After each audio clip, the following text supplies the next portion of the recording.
నమస్కారం. ప్రతిధ్వని కార్యక్రమానికి స్వాగతం. మేము అధికారంలోకి వచ్చింది మా కోసమో మాకు సన్నిహితంగా ఉండే వారి కోసమో కాదు, పేదల కోసమే అధికారాన్ని చేపట్టాం. 70 ఏళ్లుగా పేదలు, దిగువ మధ్యతరగతి ప్రజలు చాలా సమస్యలను ఎదుర్కొంటున్నారు. నల్లధనం, అవినీతి, ఉగ్రవాదం కారణంగా దోపిడీకి గురయ్యారు. వాటిపై దీర్ఘకాలిక నిరంతర పోరు జరపటమే మా లక్ష్యం. మా పోరునకు ఇది ముగింపు కాదు, ప్రారంభం మాత్రమే అని ప్రధాని నరేంద్ర మోదీ మరోసారి స్పష్టం చేశారు. ప్రధానిగా తాను తీసుకున్న నిర్ణయంపై ప్రజాభిప్రాయాన్ని ప్రత్యేక యాప్ ద్వారా కోరారు. మోదీ చిత్తశుద్ధికి ఇది అద్దం పడుతోంది. విపక్షాలు ఇందుకు భిన్నంగా వ్యవహరిస్తున్న నేపథ్యంలో మోదీ ప్రజాభిప్రాయాన్ని కోరిన విధానంపై ప్రతిధ్వని చర్చను చేపట్టింది. ఈ చర్చలో పాల్గొంటున్న ప్రముఖులు అద్దేపల్లి శ్రీధర్ గారు, భారతీయ జనతా పార్టీ సీనియర్ నాయకులు ఎం పద్మారెడ్డి గారు, forum for good governance secretary MM Sriram గారు, ప్రముఖ పారిశ్రామికవేత్త, సెక్ industries private limited director P Subbanaidu గారు, సామాజిక అంశాల విశ్లేషకులు.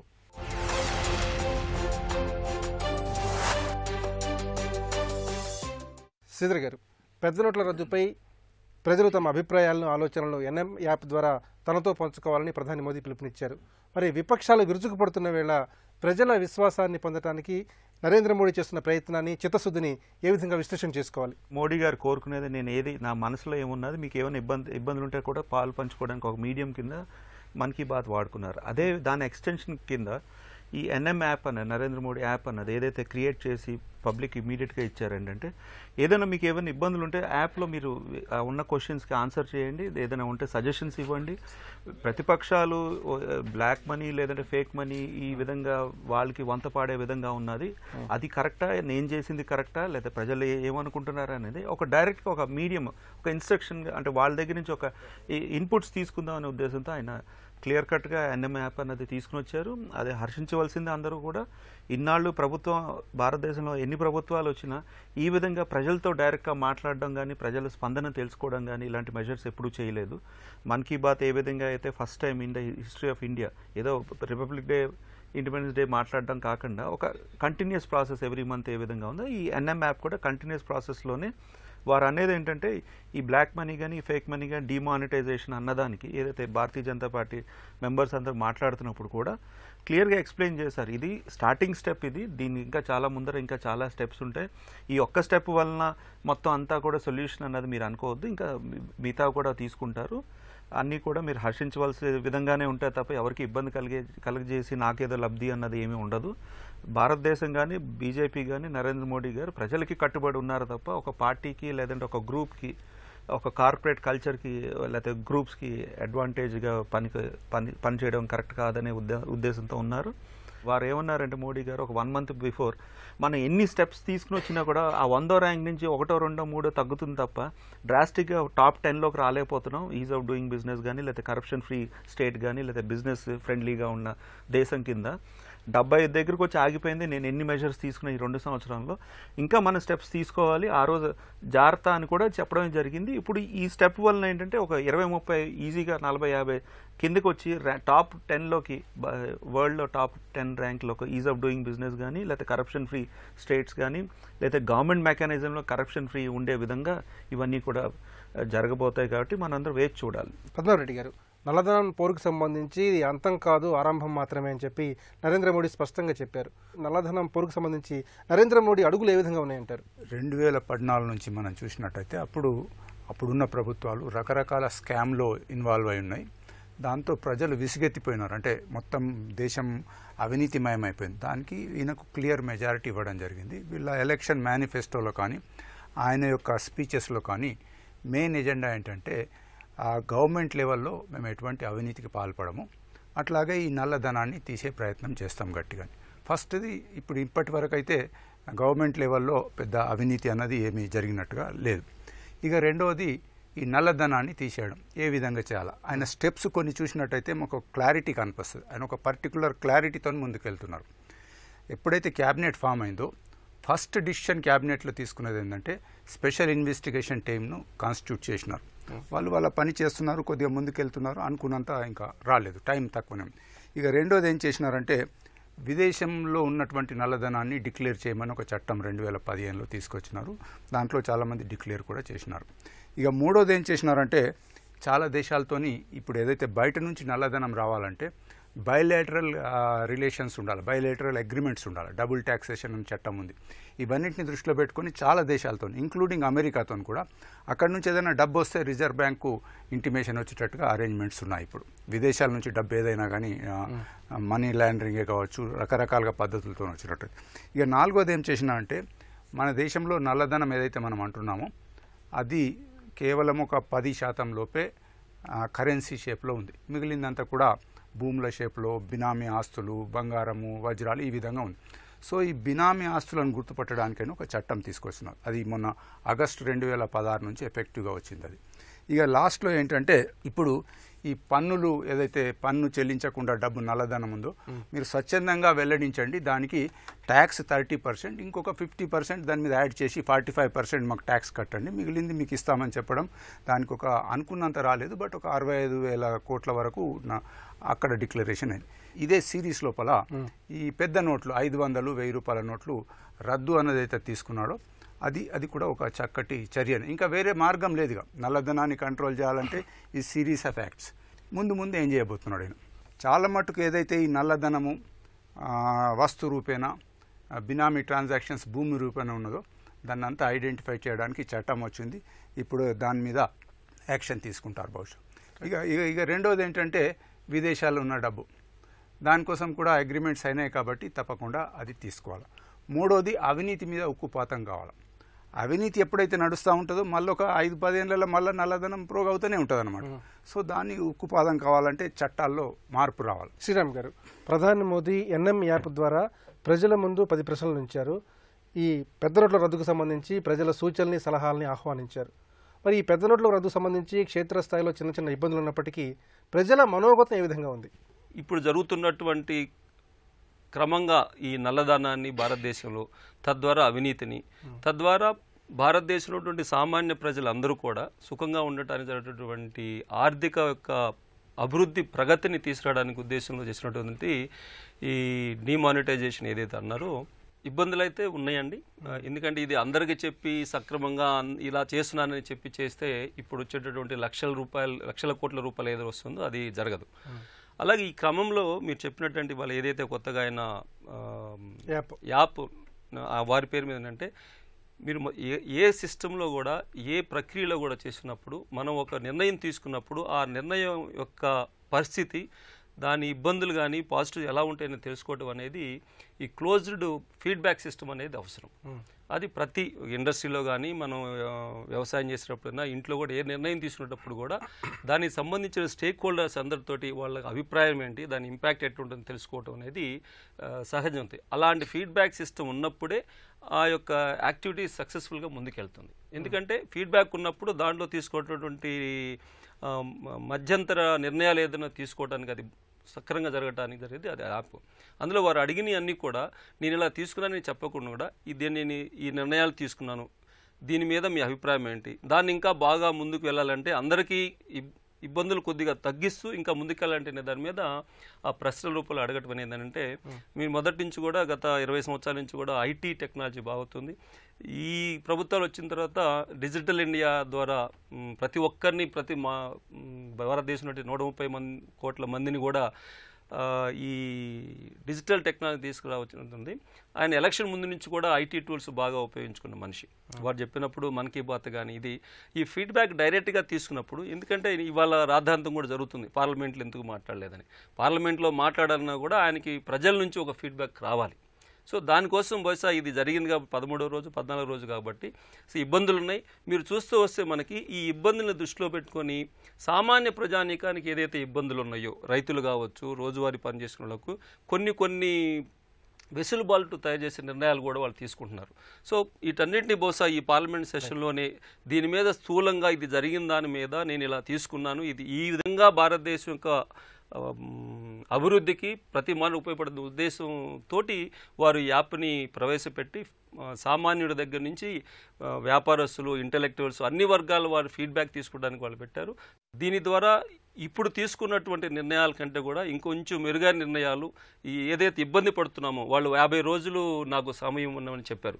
50 రోజుల కంటే ఇంకా త్వరితగతిగా ఇబ్బంది పడుతున్నటువంటి సామాన్య ప్రజలకు దీనివల్ల ప్రజలు ఇట్లాంటి నిర్ణయం కోసం ఎదురు చూస్తున్నారు ఆయన దగ్గర నుంచి అనేది ఒక ప్రస్ఫుటంగా మనకి తెలియజేస్తుంది. సుబ్బిరెడ్డి గారు, పెద్ద నోట్ల రద్దు వల్ల సామాన్య ప్రజలు పడుతున్న కష్టాలని కేంద్ర ప్రభుత్వం ఎప్పటికప్పుడు గుర్తిస్తోంది. సమయానుకూలంగా సందర్భాన్ని బట్టి ఉపశమన చర్యలను కూడా చేపడుతోంది. మరి కరెన్సీ కష్టాల నుంచి ఎంత త్వరగా మనం బయటపడే అవకాశం ఉందంటారు? తెల్లదనం అనేది రకరకాల రంగుల్లోకి వెళ్ళిపోయింది ఈ 70 సంవత్సరాలు. సో వ్యక్తులను బట్టి ఆ గ్రూపులను బట్టి ఇది కలర్ మార్చుకొని వెళ్ళిపోయింది అనమాట. ఎప్పుడైతే ఈ రంగు మారిందో దాని ఉపయోగం కూడా మారిపోతుంది అనమాట. ఎప్పుడైతే వైట్ ఈ పవిత్రగా స్వచ్ఛత గుర్తయితే 100% యూటిలైజ్డ్ అనమాట, ప్రయోజనకారిగా ఉంటుంది అది. ఇవేమో పార్ట్లీ అనమాట, పర్సెంటేజ్ మారుతుంది, 50%, 30% అట్లా. మనం మొత్తం ఈ వ్యవస్థను తీసుకుంటే రాజకీయ వ్యవస్థ అనేది ఒక రకంగా ఉంది, అధికారుల వ్యవస్థ అనేది బ్యూరోక్రసీ ఇంకొక విధంగా ఉంది, ప్రజలు అనేవాళ్ళు వేరే. ప్రజల్లో అన్ని రకాల ప్రజలు ఉన్నారు. అంటే చదువురాని వాళ్ళు ఉన్నారు, తక్కువ చదివిన వాళ్ళు ఉన్నారు, తర్వాత బాగా చదువుకున్న వాళ్ళు ఉన్నారు. అధికారుల వ్యవస్థలో అందరూ చదువుకున్న వాళ్ళే. రాజకీయ వ్యవస్థలో కూడా వేరే వేరే విధంగా ఉందన్నమాట. కానీ ఈ 3 వ్యవస్థలు తీసుకుంటే, సో జ్యుడిషియల్ సిస్టమ్ని పక్కన పెట్టేద్దాం, తీసుకుంటే ప్రజలు అనేవాళ్ళు ఎప్పుడూ శాశ్వతంగా ఉంటారు, పర్మనెంట్గా. అధికారులు కూడా 60 సంవత్సరాలు పనిచేస్తారు. రాజకీయ నాయకులు వీళ్ళంతా మారిపోతుంటారు ప్రతి 5 సంవత్సరాలకు 10 సంవత్సరాలకు. ఇక్కడ అభిప్రాయము అనేది ఎన్నికలు మధ్య మధ్యలో వస్తున్నాయి చెప్తున్నారు. ఓకే, దాన్ని బట్టి తీసుకుంటే ఇప్పుడు ఏదైనా రెజల్యూషన్ తీర్మానాలు కానీ ఏదైనా దేశాన్ని మార్చాలంటే రాజకీయ వ్యవస్థ నిర్ణయాలు తీసుకోవాల్సి వస్తుంది అన్నమాట. ఆ తీసుకున్న నిర్ణయము ఒక్కసారి కఠినమైనది అయినప్పుడు రకరకాల, అంటే మనకు ఈ అక్షరాస్యత లిటరసీ డిఫరెంట్గా ఉంటుంది కాబట్టి అభిప్రాయ భేదాలు వేరే వేరే విధంగా ఉంటాయి అన్నమాట. దాన్ని పట్టుకొని మనము ఇది మంచి నిర్ణయం కాదని చెప్పడానికి వీల్లేదు. సో ఏటీఎం ముందు ఉన్న జనాలను చూసి లేకుంటే బ్యాంకు ముందు నిలబడిన క్యూలను చూసి మనము దీన్ని తీసేయాలి, ఇది నెగిటివ్, పనికిరాదని చెప్పడానికి వీల్లేదు. కాబట్టి ఇదంతా చూస్తుంటే మనకు 1946 ఒక మోనిటైజేషన్, సెకండ్ మోనిటైజేషన్ ఇది 1978 by Morarji Desai, third monetisation 2016. So ఈ ప్రాసెస్ అంటే it's a great appreciable decision అనమాట.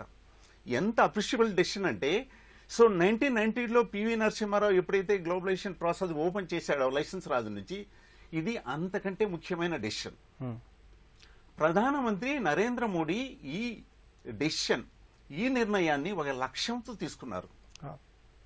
ఈ లక్ష్యం ఎలాంటిదంటే, ఇప్పుడు ఈ టైము ఇదంతా వ్యక్తిగతానికి ప్రాధాన్యం ఇచ్చే టైం.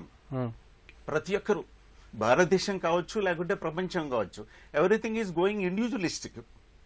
ఈ ప్రాసెస్లో ఆయన్ను తీసుకున్న నిర్ణయాన్ని మనం వ్యతిరేకించడం కానీ విమర్శించడం కానీ టూ మచ్కి వెళ్ళినప్పుడు it will not be good for the country. అందుకని ఆ నిర్ణయాన్ని మనము సపోర్టివ్గా చేయాలి, ప్రోగ్రెసివ్గా చేయాలి, let it go as a productive. Sridhar గారు, పెద్ద నోట్ల రద్దు నిర్ణయాన్ని దేశవ్యాప్తంగా ప్రజలు స్వాగతిస్తున్నారని బీజేపీ పార్లమెంటరీ బోర్డు తీర్మానం చేసింది. అట్లాగే ఆర్థిక వ్యవస్థని సంపూర్ణంగా ప్రక్షాళన చేయడానికి మరిన్ని చర్యలు కూడా తీసుకోవాలని ప్రధానమంత్రికి విజ్ఞప్తి చేసింది. మరి భవిష్యత్తులో ప్రధాని ఎలాంటి చర్యలపై దృష్టి పెట్టే అవకాశం ఉంది? పెను మార్పులు ఇంకా రావడం జరుగుతున్నదండి. అంటే వాళ్ళు ఆల్రెడీ ఇదివరకు మోడీ గారికి ఆల్రెడీ సజెషన్స్లో మేజర్గా ఏంటంటే, ఏదైతే ఎక్స్పోర్ట్ ఇంపోర్ట్ ఆబ్లిగేషన్స్ ఉంటాయో, ఎక్స్పోర్ట్ ఇంపోర్ట్ క్రెడిట్లో అక్కడ ఎక్కువ శాతం బ్లాక్ కానీ అదర్ మీన్స్ ఫారిన్ కరెన్సీలో డబ్బులు ఉంచుకోవడం జరుగుతున్నది. దెన్ ఏదైతే ఎక్కువ శాతం గోల్డ్ అన్న బిజినెస్లో, ప్రెషియస్ మెటల్స్లో అక్కడ కూడా ఉన్నది. ఈ ఐరన్ ఓరు, ఇవి కొన్ని సెగ్మెంట్స్లో హై వాల్యూ రా మెటీరియల్ మినరల్స్లో కూడా కొంత సెగ్మెంట్ ఆఫ్ బ్లాక్ మనీ ఉన్నది. ఇవన్నీ ఏవైతే ఫీల్డ్స్, వేరియస్ ఫీల్డ్స్ ఉన్నాయో ఇవన్నీ రికమెండెడ్ ఏరియాస్లో యాక్షన్ తీసుకోవడానికి ఆస్కారం ఎక్కువ ఉంటుంది. అందులో మేజర్ శాతం ఏంటంటే రియల్ ఎస్టేట్ అన్నది కూడా ఉన్నది. దాంట్లో రియల్ ఎస్టేట్ వర్క్ వచ్చేటప్పుడు దాంట్లో ప్రభుత్వ బాధ్యత కూడా ఉన్నది. ఎందుకంటే రియల్ ఎస్టేట్ వర్క్ వచ్చేయడానికి ప్రభుత్వం ఏంటంటే మార్కెట్ వాల్యూకి రియల్గా అది ఎన్హాన్స్ చేయకుండా, ఆ మార్కెట్ వాల్యూ ఏదైతే గవర్నమెంట్ రిజిస్టర్డ్ వాల్యూకి కమర్షియల్ వాల్యూకి గ్యాప్ ఉండడంతో దాంట్లో కమర్షియల్గా కొంత క్యాష్ కాంపోనెంట్ అనేది వస్తున్నది. ఎప్పుడైతే డిమానిటైజేషన్ జరుగుతుందో ఆ క్యాష్ కాంపోనెంట్ లేకపోయేటప్పటికి ఏంటంటే కొంత మార్కెట్ కరెక్షన్స్ వచ్చి రియల్ ఎస్టేట్ వాల్యూస్ అనేవి తగ్గి అందరికీ కూడా అందుబాటులోకి వస్తుంది. అది మేజర్గా ఈ డిమానిటైజేషన్ వల్ల రియల్ ఎస్టేట్లో ఎక్కువ శాతం జరిగే కరెక్షన్ ఏంటంటే మార్కెట్ వాల్యూ అన్నది ఏదో registered value market value gap అన్నది తగ్గి అందుబాటులోకి ప్రజలందరికీ వస్తుంది. అంటే ప్రజలు కూడా ఏంటంటే కొంత డబ్బున్న వాళ్ళు పెద్దవాళ్ళకి ఏంటంటే ఎక్కువ శాతం మీరు డబ్బులు సంపాదించే ఆస్కారం ఉన్నది.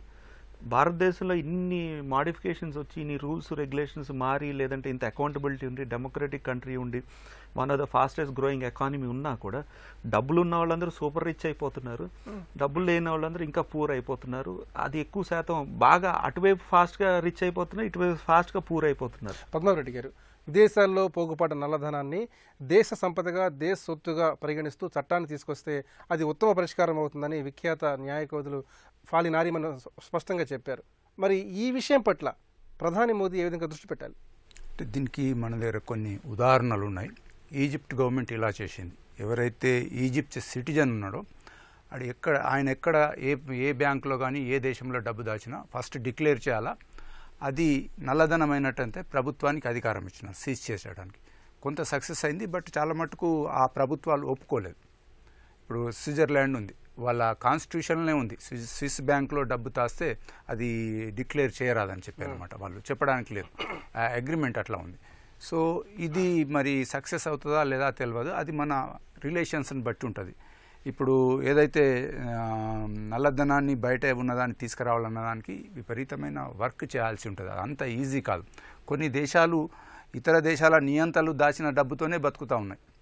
అలా అక్కడనే వాళ్ళ పెంపు. ఇప్పుడు స్విట్జర్లాండ్ లోపల ఏం లేదు, కొన్ని వజ్రాలు గడియారాలు తప్ప ఇంకేం చేయలేరు వాళ్ళు. నల్లధనం మీదనే వాళ్ళ ఎకానమీ అంతా. ఆ డబ్బు తీసుకొని అక్కడక్కడ పెడతా ఉన్నారు. సో అమెరికా ఎప్పుడైతే ఒక 4-5 years బ్యాక్ అమెరికా లోపల ఆర్థిక మాంద్యం వచ్చినప్పుడు అమెరికా ప్రెసిడెంట్ అడిగినాడు స్విట్జర్లాండ్ బ్యాంకులలో ఎక్కడెక్కడ మా అమెరికన్స్ దాచినారంటే నేను చెప్పమంటే అమెరికాలో అసలు ఒక బ్యాంకు నడవనీయం స్విస్ బ్యాంక్ అంటే చచ్చినట్టు వాళ్ళు ఇచ్చినారు. అదే జర్మన్స్ అడిగితే మేము చెప్పంపో అన్నారు. వీళ్ళు ఏం చేసినారు, ఆ బ్యాంక్ అధికారికి లంచం ఇచ్చి 50,000 కోట్లు ఎంత లంచం ఇచ్చి వాళ్ళు ఇచ్చేసినారు. పార్లమెంట్లో పాస్ చేసినారు. జర్మన్ పార్లమెంట్లో మేము ఇంత లంచం ఇచ్చి డబ్బులు తెచ్చినామని చెప్పి. సో ఇప్పుడు మన భారతదేశము ఆ 2 పద్ధతుల్లో చేయలేదు, కానీ తప్పకుండా చట్టం తేవాలా. తీసుకొచ్చిన తర్వాత ఆ మనీని తీసుకురావడానికి విశ్లేషణ జరగాలి. అయితే ఇక్కడ ఇంకొక పాయింట్ నేను చెప్పదలుచుకున్నాను. ప్రజలకు ప్రభుత్వం క్లారిటీ ఇవ్వాలి. ఒక 2 లక్షలు నా దగ్గర ఉన్నాయి, నేను ఏం చేయాలంటే 2.5 లక్షల వరకు నువ్వు అక్కడ బ్యాంకులో వేసుకో, నేను అడగరు అని చెప్పే మెసేజ్ ఇప్పుడిప్పుడే కొద్దిగా పత్రికల ద్వారా కానీ విజువల్ మీడియా ద్వారా వెళ్తూ ఉంది. ఇంకా చాలా పెద్ద ఎత్తున దాన్ని చేయాల్సిన అవసరం ఉన్నది. వాళ్ళు ప్రతిదీ ఇప్పుడు కూరగాయల వ్యాపారి కూడా 1 లక్ష రూపాయలు ఉంటే అబ్బాయి ఇదంతా నల్లధనం అనుకుంటున్నాడు. ఈ క్లారిఫికేషన్ బాగా మంచిగా మెసేజ్ పోయినట్టయితే చిన్నల కింది లెవెల్లో ఉన్న వాళ్ళు, రోజువారీ కూలీ చేసుకునే వాళ్ళు ఇంత ఆందోళన పడాల్సిన అవసరం లేదు. శ్రీరామ్ గారు, కేవలం పెద్ద నోట్ల రద్దుతోనే దేశంలో నల్లధనం అవినీతి అనేది ఆగదు. మరి నల్లధనం మరింత విస్తృతం కాకుండా దేశంలో ఏ విధంగా చట్టాలను కఠినతరం చేయాలి, ముఖ్యంగా ఇందుకు సంబంధించి కేంద్ర రాష్ట్ర ప్రభుత్వాలు సమన్వయంతో ఎలాంటి విధానాలు అవలంబించాలి? నల్లధనం ఎక్కడి నుంచి వచ్చింది? చట్టాల్లో ఉన్నటువంటి లోపాలే పెద్ద కారణం అది. సో చట్టాలు అది భారతదేశం విదేశాలతో పెట్టుకున్నటువంటి బయలేటరల్ అగ్రిమెంట్స్ అంటే ట్రేడ్ ట్రీటీస్ ఇదొకటి. అలాగే ఇంటర్నల్గా భారతదేశంలో ఇచ్చేటువంటి లైసెన్సులు మీదటువంటి దాని యొక్క ట్రాన్స్పరెన్సీ. ఓకే, సో మ్యాక్సిమం భారతదేశంలో వచ్చినటువంటి నల్లధనం చూసి ఏంటంటే పెద్దలు చెప్పేదానికి యాడ్ చేయాలంటే అక్కడ చట్టం మారుతున్నటువంటి తెలుసుకున్న వాళ్ళు లైసెన్స్లన్నీ కొనేసుకుంటారు చాలా తక్కువలో, తర్వాత దాన్ని ఎక్కువలో యాక్చువల్గా చేసే వాళ్ళకి అమ్మేస్తారు. అంటే దళారీ వ్యవస్థ భారతదేశంలో ఎప్పటి నుంచి ఉన్నా కూడా ఆ దళారీ వ్యవస్థలో ఒక నిబద్ధత అది పూర్తిగా తీసేస్తారని అంటే భారతదేశం లాంటి దేశంలో కష్టం. సో ఈ యొక్క పాలసీ తీసుకున్నప్పుడు పాలసీ ట్రాన్స్పరెన్సీ యాక్చువల్గా ఎవరు చేస్తున్నారు వాళ్ళకి వెళ్ళేటట్టు చూడటం. అలాగే ఇప్పుడు నేను బిజినెస్ చేసేవాళ్ళు, వ్యాపారం చేసేవాళ్ళు, నాకు ఒక చట్టబద్ధంగా నాకు రావాల్సింది, నేను ఎక్స్ట్రా రూపీ ఖర్చు పెట్టకుండా వచ్చే పరిస్థితి కనుక ఈ దేశంలో రానంత వరకు కూడా ఇది ఉంటుంది. ట్యాక్స్ ఎందుకు కట్టట్లేదని చూసినప్పుడు 2 రకాల ట్యాక్స్ ఉన్నారండి. వారు చెప్పినప్పుడు ఏంటంటే అన్యాక్రాంతంగా వచ్చేవాడు ట్యాక్స్ కట్టడానికి కూడా అతనికి సౌలభ్యం లేదు. కానీ నిజాయితీగా ట్యాక్స్ కట్టడానికి ఉన్నవాడికి కూడా బిజినెస్ కాకుండా అఫీషియల్గా చూపించలేనటువంటి ఖర్చు, అది లంచాలు, ఇది లంచం లేకుండా నేను కనీసం నా బర్త్ సర్టిఫికేట్ కూడా తీసుకోలేని దుస్థితి భారతదేశంలో ఉన్నంత కాలం ఇండస్ట్రీ నడిపే వాళ్ళు పెద్ద పెద్ద పాలసీ వదిలేస్తే కనీసం సామాన్యుడు కూడా ఇప్పుడు రూపాయి ఎక్స్ట్రా ఖర్చు పెట్టకుండా ఏదన్నా ప్రభుత్వ స్కీము తీసుకునేటటువంటి పరిస్థితి లేదు. దీని మీద ఎక్కువ దృష్టి పెట్టాల్సినటువంటి అవసరం ఉంటుంది. నల్లధనాన్ని తగ్గించడానికి తీసుకున్న ప్రక్రియలో ఇది 5వ ప్రక్రియ ప్రభుత్వం వచ్చిన తర్వాత. ఇంకా ఇట్లాంటి 5-6 ప్రక్రియలు తీసుకొని స్థూలంగా చట్టపరంగా నాకు రావాల్సింది అడిషనల్ ఖర్చు లేకుండా తీసుకొచ్చేటటువంటి పరిస్థితి తీసుకొచ్చినప్పుడు దీన్ని తగ్గించడానికి అవకాశం ఉంటుంది. అలాగే దీన్ని ఇంకోటి కూడా చూసుకుంటే భారతదేశ వ్యవస్థ చూసుకున్నప్పుడు ఇందాక పెద్దలు మాట్లాడుతూ రెసిషన్ వచ్చినప్పుడు భారతదేశం అంత ఎఫెక్ట్ కాలేదు. ఎందుకంటే అప్పుడు ఆర్బీఐ గవర్నర్ వేణుగోపాల్ రెడ్డి మాట్లాడేటప్పుడు మనది సేవింగ్ ఎకానమీ కాబట్టి అని అన్నాడు. సో ఇప్పుడు ఏదైతే చర్యలు తీసుకుంటున్నారో సామాన్యుడిగా అతని దగ్గర ఉన్నటువంటి చట్టపరంగా వచ్చినటువంటి 10 రూపాయలు కూడా నల్ల డబ్బు అనుకుంటాడు. కానీ నా చేతిలో ఉన్న ప్రతి రూపాయి నల్ల డబ్బు కాదు అనేది వాళ్ళకి తెలియజేయాలి.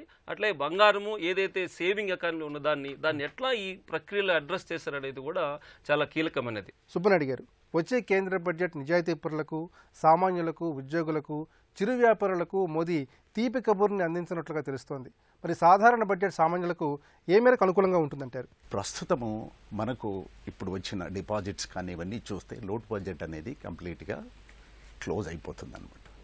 సో ఒకసారి లోట్ బడ్జెట్ క్లోజ్ అయిపోయింది అంటే వేరే చోటకి వెళ్ళేసి ఇంకొక సంస్థ నుంచి అప్పు తీసుకోవాల్సిన అవసరం ఉండదు. ఎప్పుడైతే మనకు సర్ప్లస్ మిగులుదనం మనకు ఉంటుందో దానివల్ల మనము 2017లో ప్రవేశపెట్టే బడ్జెట్ చాలా బెటర్గా ఉంటుంది. రైతులు కావచ్చు, తర్వాత సామాన్య ప్రజలు కావచ్చు, లేకపోతే షాప్స్కు సంబంధించిన ఎవరైనా కావచ్చు, చిన్న చిన్న వ్యాపారస్తులు కావచ్చు, ఎవరైనా కావచ్చు, వాళ్ళకందరికీ వాళ్ళను directly and indirectly supportive system ఉండేటట్టుగా ఉండబోతుంది. సో ఇక్కడ మళ్ళీ గవర్నమెంట్కు ప్రయారిటీస్ ఉన్నాయి. అంటే ఏ సెక్టర్, ఏ విభాగం ఎంత ఉద్యోగులను, అంటే it is all employment creation అనేది కూడా ఇంపార్టెంటే. అది రియల్ ఎస్టేట్ రంగం కావచ్చు, లేకపోతే హెల్త్ రిలేటెడ్ రంగం కావచ్చు, లేకపోతే ఎడ్యుకేషన్ రంగం కావచ్చు, లేకపోతే అదర్ స్మాల్ బిజినెసెస్ కావచ్చు. గవర్నమెంట్ అంటే ప్రభుత్వానికి ప్రయారిటీస్ ఉంటాయి. ఆ ప్రయారిటీస్ ప్రకారము 2017 ఫిబ్రవరి 1లో ప్రవేశపెట్టే బడ్జెట్ ఉంటుంది. సో అది అంతకుముందు బడ్జెట్ కంటే బెటర్గా ఉంటుందని నా నమ్మకం. In addition to that, so ఇప్పుడు మనం జనరల్గా ఏదైనా పని చేయాలంటే సో ఒకటి ఇంట్రెస్ట్ ఉండాలి, రెండవది లక్ష్యం అనేది ఉండాలి. సో ఈ లక్ష్యం ఎవరికైతే ఉందో public, among the ordinary public, వాళ్ళు లక్ష్యాలను నెరవేర్చుకోవడానికి ఈ గవర్నమెంట్ కానీ ఈ బడ్జెట్ కానీ వచ్చే సంవత్సరం 2017 కావచ్చు, 2018 కావచ్చు, వచ్చే సంవత్సరాల్లో we are going to have a good budget. In addition to that, అది కాకుండా ఇంకొక విషయం ఏంటంటే 2022కు ప్రతి ఒక్క ఫ్యామిలీకి, ప్రతి ఒక్క కుటుంబానికి ఇల్లు అన్నారు. అది నెరవేరాలంటే గవర్నమెంట్ దగ్గర బడ్జెటరీ అలొకేషన్స్ ఉండాలి. అది ఇప్పుడు సాధ్యమవుతుంది అన్నమాట. ప్రజలు డిస్కస్ చేసుకుంటున్నారు, మీడియా డిస్కస్ చేస్తుంది, కానీ ఎంపీలు డిస్కస్ చేస్తలేరు, చేయవలసిన వాళ్ళు చేస్తలేరు. వాళ్లకు నా యొక్క విన్నపం ఏంటంటే అక్కడ చర్చించి గవర్నమెంట్ తప్పు చేస్తే నిలదీయండి, కానీ మొదలు చర్చ అయితే కావాలి. తాత్కాలిక ఇబ్బందులు ఉన్నప్పటికీ మెరుగైన భారత్ కోసం ప్రజలు పెద్ద నోట్ల రద్దు నిర్ణయాన్ని స్వాగతిస్తున్నారు. 70 ఏళ్ల అవినీతి, పేదలకు జరుగుతున్న అన్యాయాలపై మోదీ సమరశంఖాన్ని పూరించారు. ఈ ధర్మయుద్ధాన్ని విపక్షాలు విమర్శిస్తున్న వేళ మోదీ ప్రజాభిప్రాయానికి అధిక ప్రాధాన్యం ఇచ్చారు. ప్రజాస్వామ్య స్ఫూర్తికి ఇది అద్దం పడుతోంది. ఇది నేటి ప్రతిధ్వని. నమస్కారం.